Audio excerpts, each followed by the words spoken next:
Messieurs, bonjour et bienvenue dans cette grande édition hebdomadaire. Tout de suite, les titres.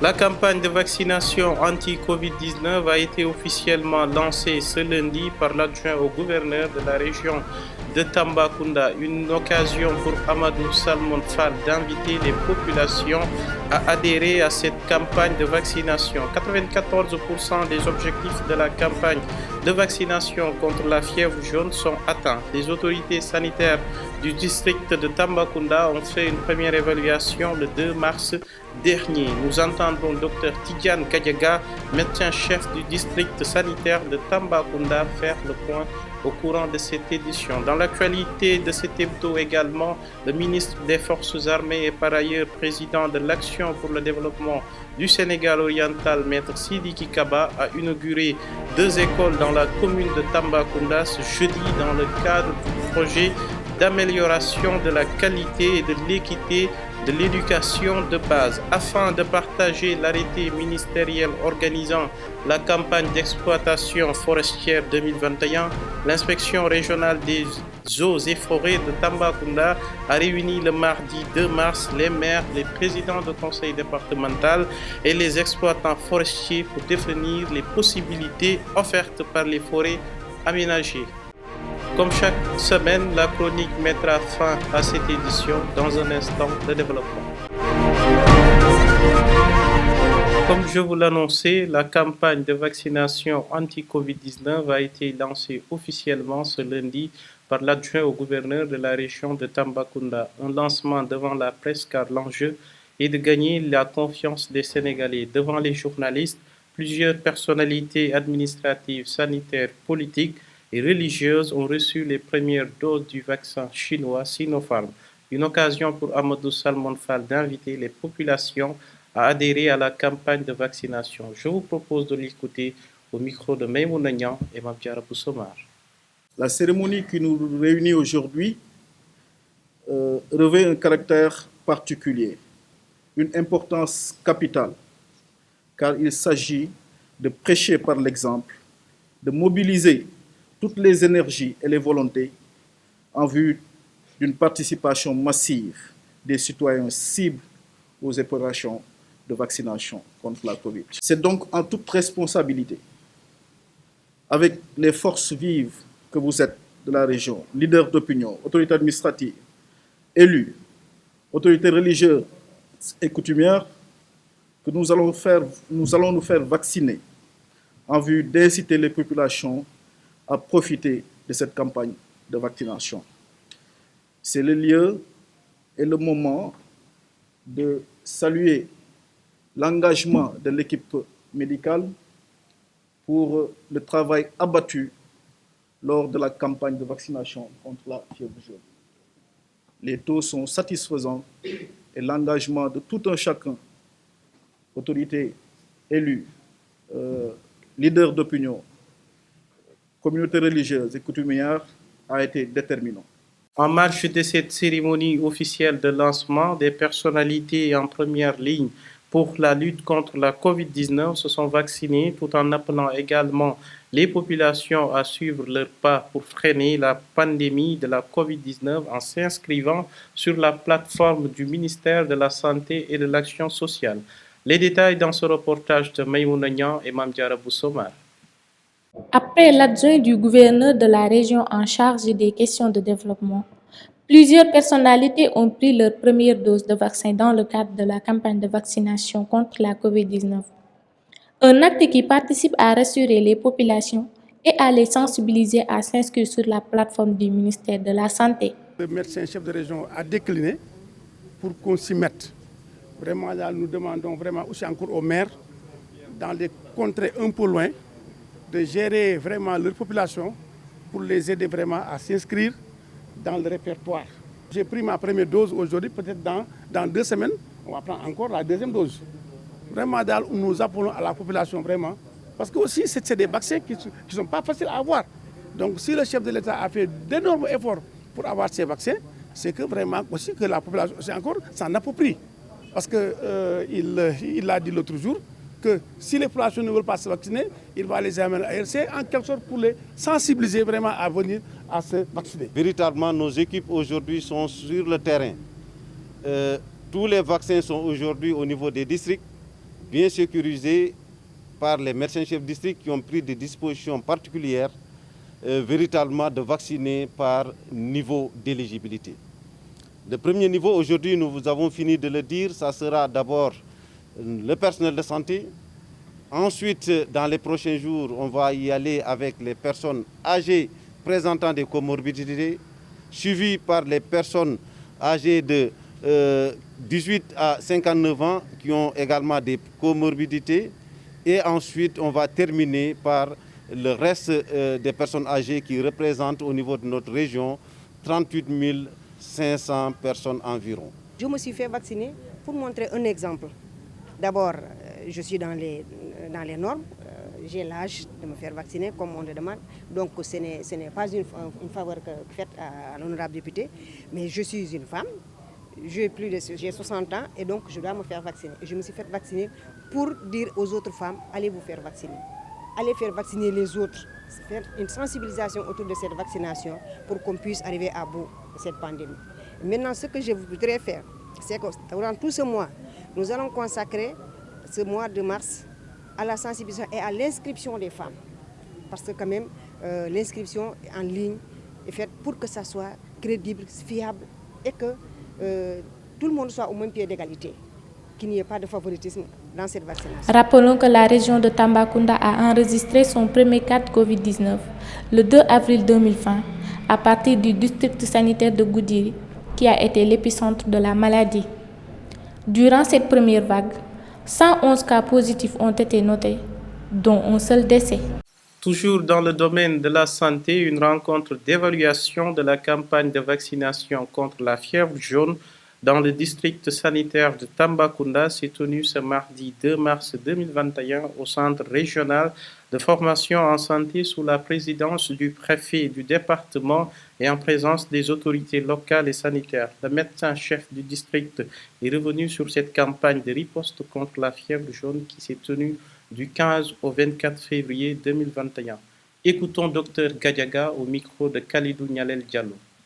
Aujourd'hui, nous faisions l'évaluation de cette campagne sous l'égide du préfet du département. Et les résultats qui sont sortis surtout de cette campagne, nous avons eu à toucher une cible de 94% par rapport à ce qui était attendu. Donc ce qui fait que sur une cible de plus de 286 000 personnes qu'on devait vacciner contre la fièvre jaune, nous avons eu à vacciner donc 270 746 pour le moment. Juste rappeler également que nous espérions également avoir 95% de cette cible et d'ici l'évaluation régionale, Inch'Allah, donc ces 95% seront atteints. Actuellement, donc, nous sommes à 94% de performance par rapport à cette campagne de vaccination contre la fièvre jaune. Donc les personnes qui souhaiteraient également se faire vacciner contre la fièvre jaune et qui n'ont pas été vaccinées lors de cette campagne, on peut bel et bien donc les vacciner d'ici l'évaluation régionale qui est prévue au courant du mois de mars 2021. Par rapport au problème, on a eu certains cas de refus, mais heureusement avec l'implication des autorités administratives, des autorités locales, des personnes influentes, tous ces cas de refus ont été quand même réglés et c'est ce qui nous a valu pour cette campagne de vaccination dans un contexte très particulier qu'on ait donc ces résultats qui sont très satisfaisants à notre niveau. Par rapport à la zone la plus touchée, si vous prenez le district sanitaire de Tambacounda, la commune de Tambacounda couvre plus de 42% de la cible du district sanitaire de Tambacounda. Donc si on prend l'effet nombre par rapport au nombre de personnes vaccinées, c'est la commune de Tambacounda où on a eu le plus grand nombre de personnes vaccinées. Mais par contre, si on le rapporte au dénominateur, les autres communes sont beaucoup plus touchées avec des performances qui tournent autour de 97% par rapport donc à cette campagne. C'était Dr Gadiaga au micro de Khalidou Nialel Diallo. Comme je vous l'annonçais également au sommaire de cette édition, le ministre des Forces armées et par ailleurs président de l'Action pour le développement du Sénégal oriental, Maître Sidiki Kaba, a inauguré 2 écoles dans la commune de Tambacounda ce jeudi. Il s'agit de l'école Sarguilé 3 et l'école Bounama Diallo. Une action qui entre dans le cadre du projet d'amélioration de la qualité et de l'équité de l'éducation de base. Céline Sisler-Gomis nous retrace les moments forts de ces inaugurations. Une forte délégation a accueilli ce jeudi 4 mars à Tambacounda le ministre des Forces armées Sidiki Kaba, par ailleurs fils du territoire, en compagnie du gouverneur de la région de Tambacounda, Oumar Mamadou Baldé, et de nombreux acteurs du développement de la localité. Le président de l'Action pour le développement du Sénégal oriental, Adessor, a procédé à l'inauguration des salles de classe de l'école Sarah Guilel 3, 6 dans la commune, et de l'école Bounama Diallo. Nous avons jugé utile qu'il fallait mettre en exécution cette volonté présidentielle. Et nous sommes ici dans une école mythique, l'école Bounama Diallo, qui a pu voir plusieurs cadres qui ont eu leur formation dans cette école. Le ministre des Forces armées a par ailleurs renouvelé sa disponibilité pour l'éducation de la région orientale. Nous avons pu aussi, à travers notre association, l'Action pour le développement du Sénégal oriental, construire tout le mur et en même temps aussi construire 2 classes. Parce que monsieur le directeur a eu à nous dire que les élèves, il y avait des classes où il y avait près de 120 élèves. Alors dans ce cadre-là, nous avons ces 2 classes qui sont ici pour faire en sorte que les élèves puissent étudier dans de bonnes conditions, dans la sécurité, avec aussi des enseignants qui peuvent dispenser leur savoir dans la sécurité. Le même décor et les mêmes mots ont été émis à l'école Bounama Diallo. Une joie immense à abriter les élèves et leurs encadreurs qui remercient leurs bienfaiteurs.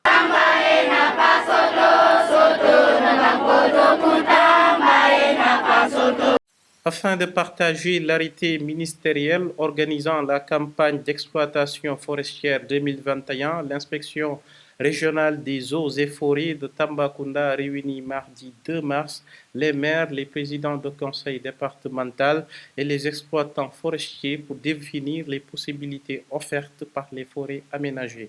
Pour cette année 2021, 2 nouvelles forêts sont aménagées, dont celle de Payar et celle de Tamba Nord qui viennent d'avoir leur plan d'aménagement. Suivons tous ces détails avec Rokaya Amar et Mamdiara Boussomar. En prélude de la campagne d'exploitation forestière, présidée par le colonel Joseph Faye, chef de la division aménagement et production forestière au niveau de la direction des eaux et forêts, chasse et conservation des sols, 2 nouvelles forêts sont aménagées en termes d'innovation. Selon l'IREF, l'exploitation forestière est organisée et réglementée. Donc au niveau de la région de Tambacounda, il y a 18 forêts aménagées dans les différentes communes du département Tambacounda, Koupentoum et Goudiri.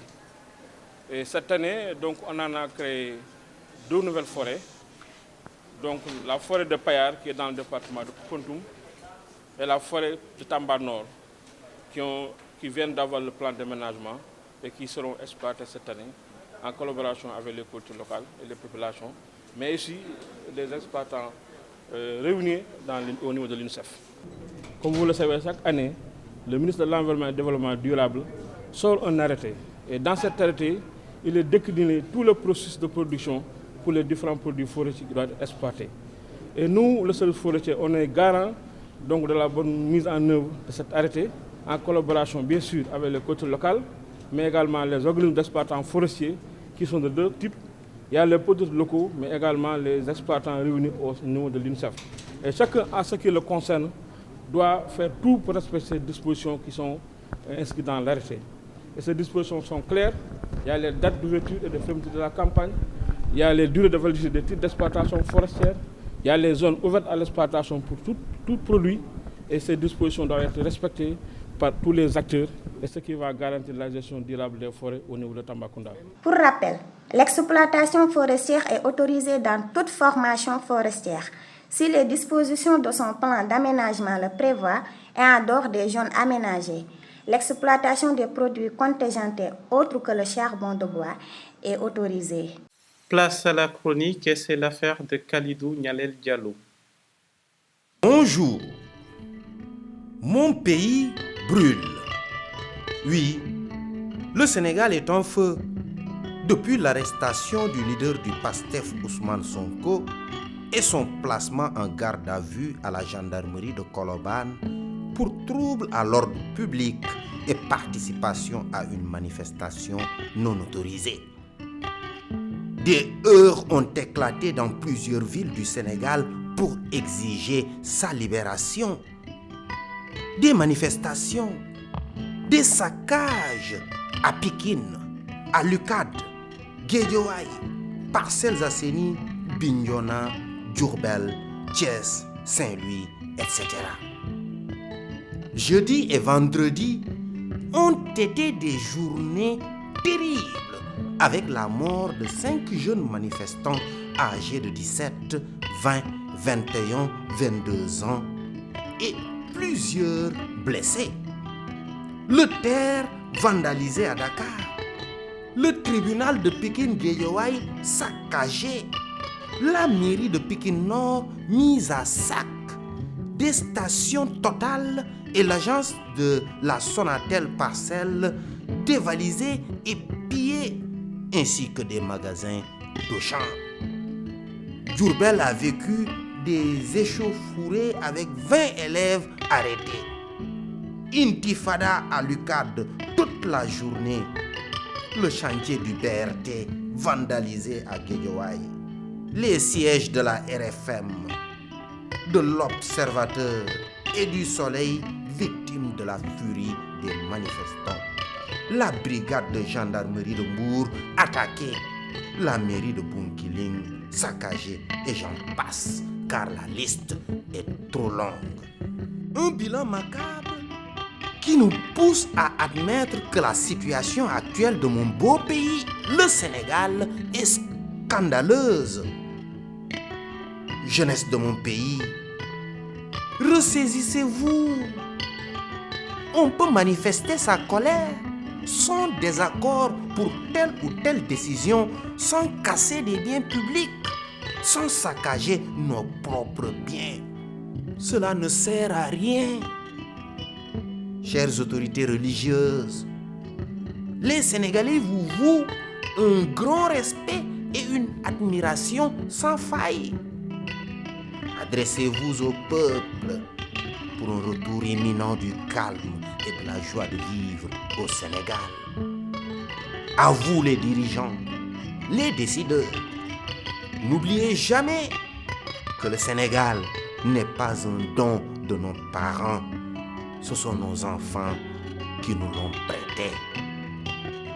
Pour bâtir un Sénégal émergent, un Sénégal uni, un havre de paix, soyons de vrais patriotes.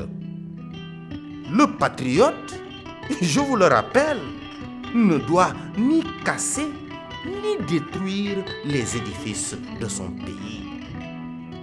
Un peuple, un but, une foi.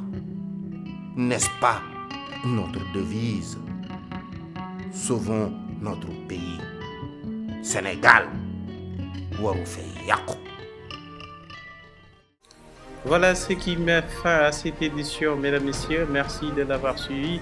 Et merci également à toute l'équipe technique et rédactionnelle qui ont participé à la réalisation de cette édition. Rendez-vous la semaine prochaine pour un nouveau tour de l'actualité du Sénégal oriental. Comme chaque semaine, passez un excellent week-end à toutes et à tous.